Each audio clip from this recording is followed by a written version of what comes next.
Good evening all of you. आप सभी का बीएससी सेकेंड ईयर की केमिस्ट्री क्लास में स्वागत है। पिछले लेक्चर्स में अपन ने एल्कोहलों का अंतर परिवर्तन अर्थात इंटर कन्वर्जन ऑफ एल्कोहल्स देख का टॉपिक स्टार्ट किया था। अर्थात इसमें जो एल्कोहल है, एक एल्कोहल दूसरे एल्कोहल के अंदर कन्वर्ट होता है। ठीक है, जैसे अपन ने पहला देखा था निम्नतर एल्कोहल का उच्चतर एल्कोहल में परिवर्तन। पहली रिएक्शन देखी थी जिसमें एक कार्बन वाला एल्कोहल जो है वो दो कार्बन वाले एल्कोहल के अंदर परिवर्तित होता है। उसी प्रकार अगर अपन दूसरी रिएक्शन देखें कि जो मेथिल अल्कोहल है, अगर PCl5 के साथ में रिएक्शन करेगा तो CH3Cl बनता है। ठीक है, जब वापस इसके कैल्शियम के साथ में रिएक्शन करवाएं तो क्या बनता है, CH3CN। और हाइड्रोलाइसिस के द्वारा क्या बनता है, कार्बोक्सिलिक एसिड। अब इस कार्बोक्सिलिक एसिड का अगर अपन CaOH का होल ट्राइच के द्वारा अगर अपन रिडक्शन करवाएं तो क्या बनेगा, CH3CHO। ठीक है, एल्डिहाइड में, और एल्डिहाइड वापस से हाइड्रोलाइसिस करके क्या दो कार्बन वाले एल्कोहल के अंदर परिवर्तित हो रहा है CH3CH2OH के अंदर। ठीक है, उसी प्रकार अगर अपन तृतीय रिएक्शन देखें, ठीक है, कि CH3OH है, वो Pi प्लस और Q2 के साथ में रिएक्शन करके क्या बना है, CH3I। कैसे से रिएक्शन करके क्या बनता है, CH3CN। ठीक है, और लास्ट के अंदर वापस से 2H2O का रिएक्शन करेगा और क्या बनेगा, कार्बोक्सिलिक एसिड। और लिथियम एल्यूमिनियम हाइड्राइड के प्रेजेंस में जब इसका रिडक्शन करवाते हैं तो एथिल अल्कोहल का फॉर्मेशन होता है। उसी के प्रकार वाटर रिएक्शंस का एग्जांपल भी देख लेते हैं कि CH3OH है, PCl5 से रिएक्शंस करके CH3Cl बनाते हैं, बाद में इसकी वाटर रिएक्शन होती है। ठीक है, और जलीय NaOH के प्रेजेंस में क्या बनता है, एथिल अल्कोहल का फॉर्मेशन होता है। इसी प्रकार अगर नेक्स्ट टॉपिक देखें इसके अंदर के उच्चतर एल्कोहल का निम्नतर एल्कोहल में परिवर्तन। ठीक है, मतलब पहले वाले टॉपिक में अपन ने कम नंबर कार्बन वाले से उच्च कार्बन वाले अर्थात ज़्यादा अधिक संख्या वाले कार्बन के अंदर परिवर्तन देखा था। ठीक है, अब है कि हायर एल्कोहल से लोअर एल्कोहल के अंदर कन्वर्जन। मतलब पहले कार्बन की संख्या ज़्यादा होगी, फिर जो प्रोडक्ट के रूप में एल्कोहल प्राप्त होता है उसके अंदर क्या कार्बन की संख्या कम होती है। पहला एग्जाम्पल देखें कि CH3CH2OH है। ठीक है, वो क्या होगा, एथिल अल्कोहल। ठीक है, दो कार्बन है इसके अंदर। अब इसके अंदर जब ऑक्सीजन करवाते हैं तो क्या एसिटाल्डिहाइड बनता है। ठीक है, ये एसिटाल्डिहाइड वापस से ऑक्सीडेशन करके क्या बनाएगा, एसिटिक एसिड बनाता है। ठीक है, अब ये एसिटिक एसिड जब NaOH से रिएक्शंस करेगा तो क्या बनेगा, सोडियम एसिटेट, जो वापस से NaOH के साथ में रिएक्शंस करके इसको कैल्शियम ऑक्साइड के प्रेजेंस में क्या बनाएगा, मेथेन। ठीक है, और मेथेन जब क्लोरीन से रिएक्शन करेगा तो मेथिल क्लोराइड का फॉर्मेशन करेगा, और मेथिल क्लोराइड का जलीय KOH के साथ में जब सारी माध्यम में रिएक्शंस करवाते हैं, ठीक है, तो एक मिथिल अल्कोहल का फॉर्मेशन होता है जिसके अंदर कार्बन की संख्या कितनी है, एक होती है। ठीक है, अर्थात दो कार्बन वाले एल्कोहल से एक कार्बन वाले एल्कोहल का निर्माण होता है। उसी प्रकार दूसरी रिएक्शन देखते हैं अपन कि CH3CH2OH है, एथिल अल्कोहल है, इसका ऑक्सीडेशन करवाया तो क्या बना, एसिटाल्डिहाइड। ठीक है, वापस ऑक्सीडेशन करवाया तो क्या बना, कार्बोक्सिलिक एसिड। ठीक है, जब इसके NH3 के साथ में रिएक्शन करवाते हैं तो क्या बनता है, अमोनियम एसीटेट बनता है, CH3CONH3। ठीक है, अब अमोनियम एसीटेट को गर्म करें तो ये क्या बनेगा, एमीन के अंदर कन्वर्ट होगा, और एमीन वापस से क्या HNO2 से रिएक्शंस करके एक एल्कोहल के अंदर कन्वर्ट हो जाता है। इसी प्रकार अगर सेकेंडरी एल्कोहल की रिएक्शन देखें तो इसके अंदर भी इसी प्रकार से होता है।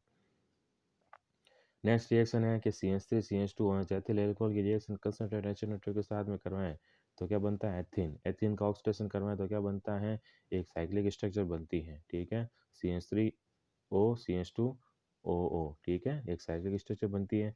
इस साइक्लिक स्ट्रक्चर का जब आप Zn की प्रेजेंस में अपचयन करवाएं तो क्या बनता है, दो फॉर्मेल्डिहाइड के मॉलिक्यूल बनते हैं। ठीक है, और इन दो फॉर्मेल्डिहाइड का वापस पीटी प्लेटिनम की प्रेजेंस में जब इसका हाइड्रोजन अपचयन करवाते हैं तो क्या बनते हैं, दो एल्कोहल के मॉलिक्यूल बनते हैं। मतलब एक दो कार्बन वाले एल्कोहल से दो एक एक कार्बन वाले एल्कोहल का फॉर्मेशन होता है। तीसरे अपन रिएक्शन देखते हैं कि प्राथमिक एल्कोहल का द्वितीयक एल्कोहल में परिवर्तन। ठीक है, फर्स्ट अपन ने निम्न से हायर मतलब लोअर एल्कोहल से हायर एल्कोहल के अंदर कन्वर्जन देखा।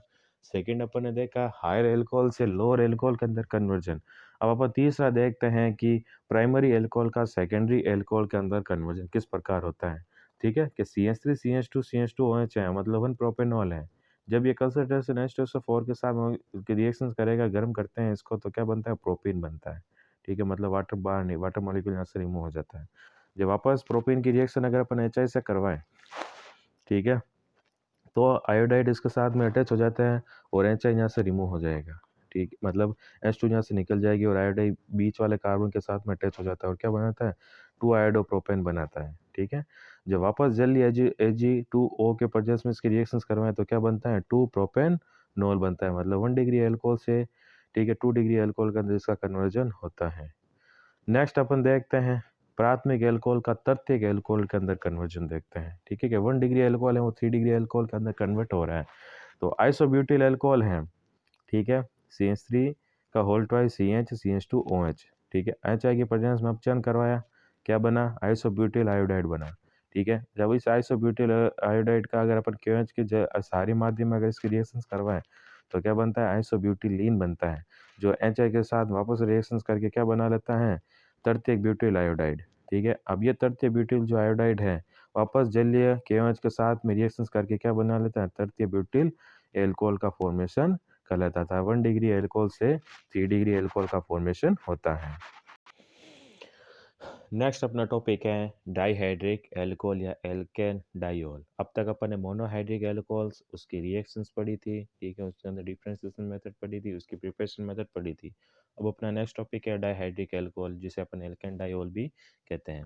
कि डाइहाइड्रिक एल्कोहल के दोनों हाइड्रोक्सिल समूह की आपेक्षिक स्थितियों के आधार पर इन्हें 1,2 या अल्फा ग्लाइकोल 1,3 या बीटा ग्लाइकोल या 1,4 या फिर गामा ग्लाइकोल कहते हैं। ठीक है, अगर OH समूह 1,2 पर उपस्थित हैं तो इसे अपन क्या कहेंगे, अल्फा ग्लाइकोल कहते हैं।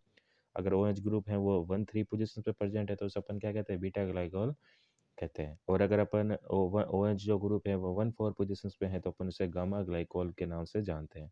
अल्फा ग्लाइकोल को विसिनल ग्लाइकोल भी कहते हैं। ठीक है, ये एल्केन के दो भिन्न भिन्न कार्बन परमाणुओं पर उपस्थित हाइड्रोजन परमाणु के हाइड्रोक्सिल समूह द्वारा प्रतिस्थापन से प्राप्त होता है।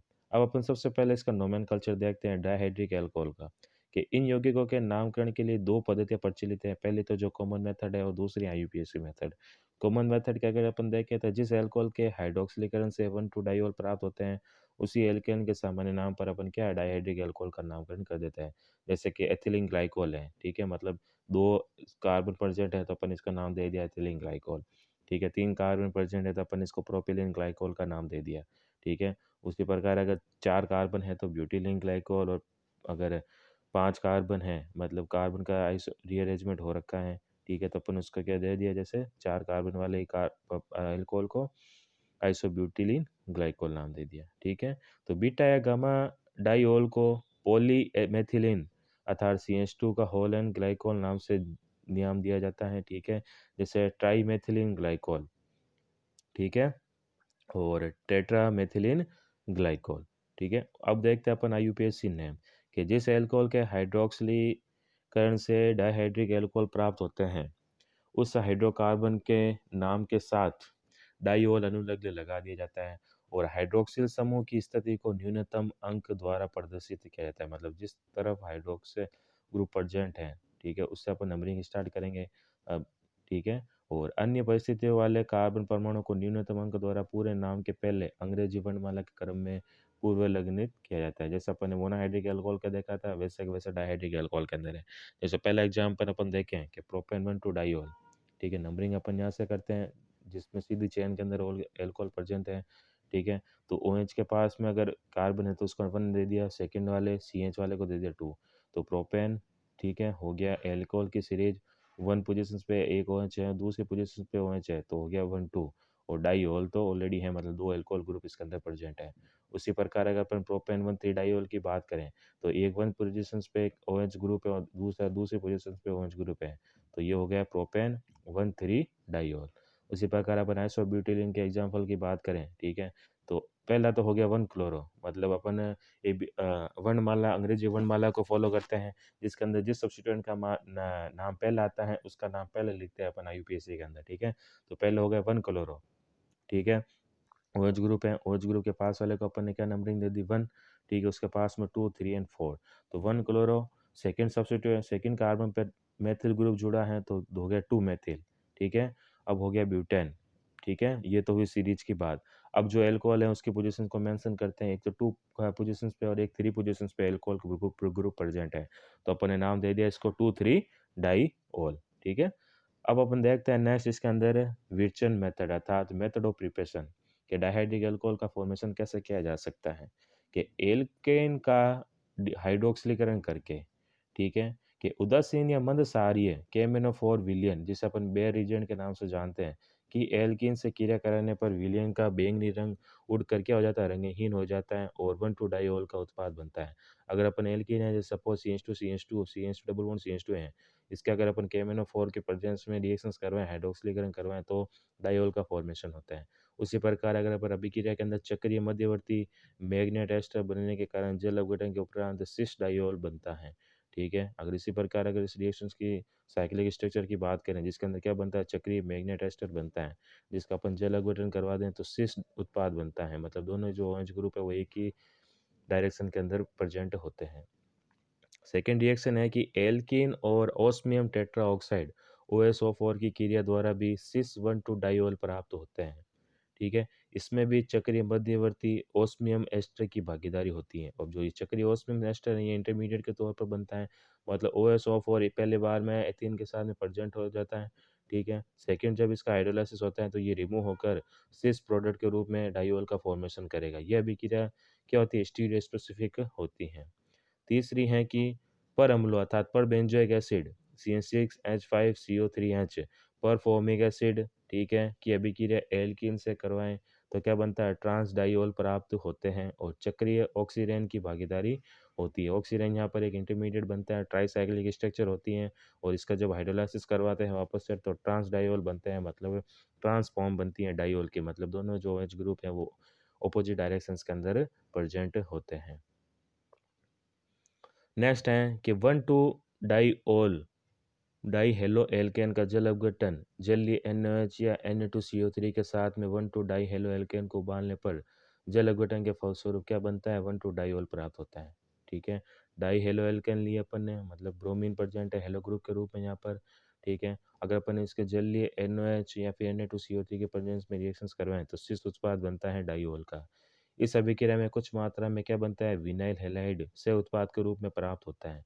अतः डाइओल उत्पाद की लब्धि में वृद्धि के लिए डाई हेलो एल्केन की क्रिया अपन किससे कराते हैं, पोटेशियम एसीटेट व ग्लेशियल एसिटिक एसिड से कराने पर डाई एसीटेट बनाया जाता है, ठीक है। अगर अपन इस रिएक्शंस की अगर बात करें तो RCH Br का होल ट्वाइज कर अगर अपन इसकी hello acetate die halo alkane की रिएक्शन पोटेशियम एसीटेट या फिर कार्बोक्सिलिक एसिड से करवाएं तो क्या बनता है, डाई एसीटेट बनता है, जिसका वापस से H3O+ के प्रेजेंस में क्या बनता है, di halo di glacial acetic बनता है, ठीक है।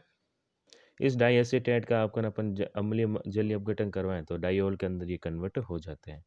नेक्स्ट है क्लोरोहाइड्रीन से, ये क्लोरोहाइड्रीन द्वारा एथिन और हाइपोक्लोरस एसिड की क्रिया द्वारा क्लोरोहाइड्रीन प्राप्त होता है, ठीक है। और जलीय सोडियम बाइकार्बोनेट के साथ उबालने पर 1,2 डाइओल प्राप्त होता है, ठीक है। एथिन की क्रिया किससे करें अपन ने, HOCl, ठीक है, HOCl से, ठीक है। तो क्या बनता है, क्लोरोहाइड्रीन।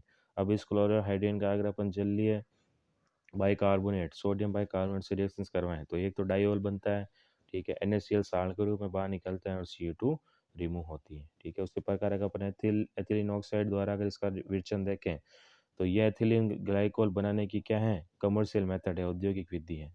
इस विधि में एथिलीन अर्थात एथीन और वायु के मिश्रण को उच्च दाब पर तप्त सिल्वर उत्प्रेरक से प्रवाहित किया जाता है।